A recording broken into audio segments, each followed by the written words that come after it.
دلوں کو جوڑنے، سچ کو ابھارنے اور امت کو جگانے کا پیغام۔ Aqsa T V. الحمدللہ رب العالمین والصلاة والسلام علی سید الانبیاء والمرسلین، اما بعد۔ معزز ناظرین و سامعین، آج کی اس گفتگو میں ہم ایک ایسے موضوع پر بات کرنے جا رہے ہیں جس سے ہمارا تعلق ہر روز نہیں مگر انجام کار سب کا اسی سے ہے، اور وہ ہے قبرستان کے حقوق۔ قبرستان محض مٹی کا ٹکڑا نہیں بلکہ آخرت کی پہلی منزل، نصیحت کا خاموش مدرسہ اور عبرت کا زندہ پیغام ہے۔ حضرت رسول اکرم صلی اللہ علیہ وسلم نے فرمایا، میں نے تمہیں قبروں کی زیارت سے روکا تھا، اب زیارت کیا کرو، یہ آخرت کی یاد دلاتی ہے۔ یہ حدیث ہمیں بتاتی ہے کہ قبرستان صرف دفن کی جگہ نہیں بلکہ ایمان کی تجدید کا مقام ہے۔ قبرستان کے اہم حقوق ہیں: احترام کا حق۔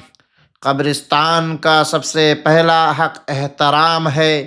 قبروں پر چلنا، بیٹھ جانا، ہنسنا، شور مچانا، دنیاوی باتوں میں مشغول ہونا، یہ سب امور شریعت میں ناپسندیدہ ہے۔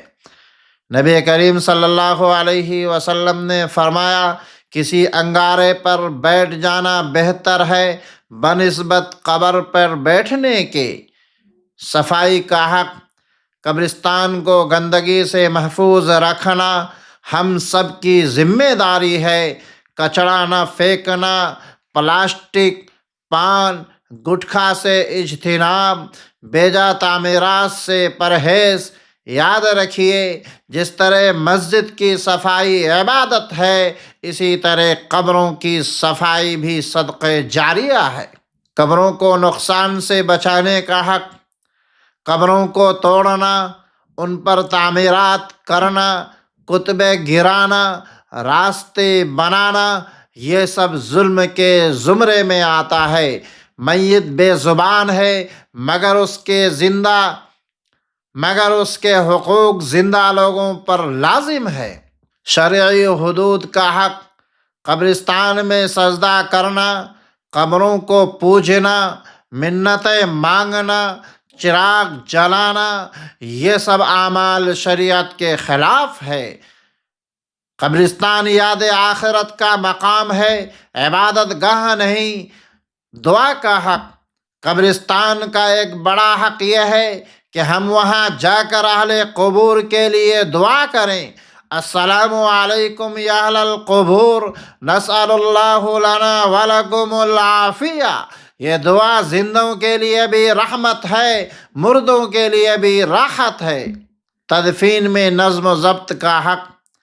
قبرستان کی زمین پر ناجائز قبضہ نہ ہو، راستے محفوظ رہیں، اجتماعی نظم قائم ہو۔ قبرستان امت کی مشترکہ امانت ہے، کسی فرد کی جاگیر نہیں۔ خاموشی اور سنجیدگی کا حق۔